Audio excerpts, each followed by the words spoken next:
ایک دفعہ کا ذکر ہے کہ ایک غریب کسان کے باغ میں ایک خوبصورت انار کا درخت تھا۔ ایک دن اس انار کے درخت پر ایک نہایت چمکدار اور بڑا انار آ گیا۔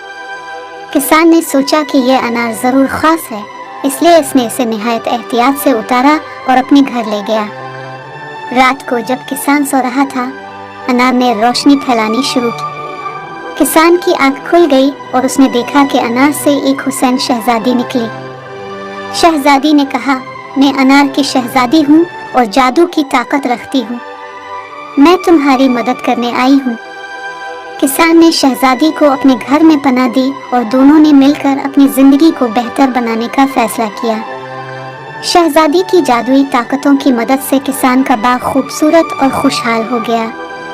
یہ خبر دور دور تک پھیل گئی اور ایک دن ملکہ تک بھی پہنچ گئی۔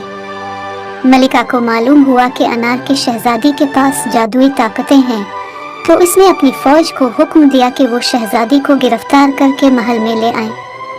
فوج نے کسان کے گھر پر حملہ کیا اور شہزادی کو قید کر لیا۔ کسان بہت غمگین ہوا اور اس نے ملکہ کے محل جانے کا فیصلہ کیا۔ جب کسان محل میں پہنچا تو ملکہ نے کہا، اگر تم چاہتے ہو کہ شہزادی آزاد ہو تو تمہیں میرے خزبی کی جانب سے دیا گیا معمہ حل کرنا ہوگا۔ ملکہ نے ایک قدیم خزبی کے ذریعے ایک مشکل معمہ پیش کیا۔ وہ کیا ہے جو ہم سب کے درمیان ہوتا ہے لیکن کبھی کسی کے ہاتھ نہیں آتا۔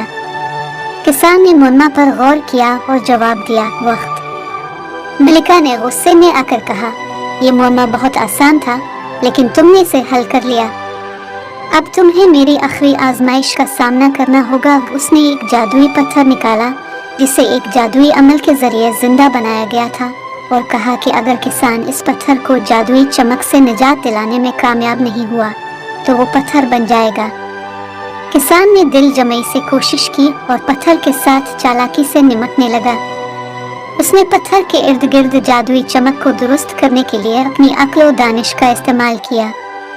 آخر کار کسان کی محنت رنگ لائی اور پتھر جادوئی چمک سے آزاد ہو گیا۔ ملکہ اس شکست کے بعد سخت غصے میں تھی۔ اس نے جادوئی پتھر سے جادو کی طاقت مانگی تاکہ کسان کو سزا دے سکے، لیکن جادو نے اسے ایک سخت سبق سکھایا۔ ملکہ نے اپنی خواہش کے مطابق پتھر کی شکل اختیار کر لی اور وہ ہمیشہ کے لیے ایک جادوئی پتھر بن گئی۔ اب ملکہ کا تخت خالی تھا اور شہزادی اور کسان نے اپنی خوشحال زندگی جاری رکھی۔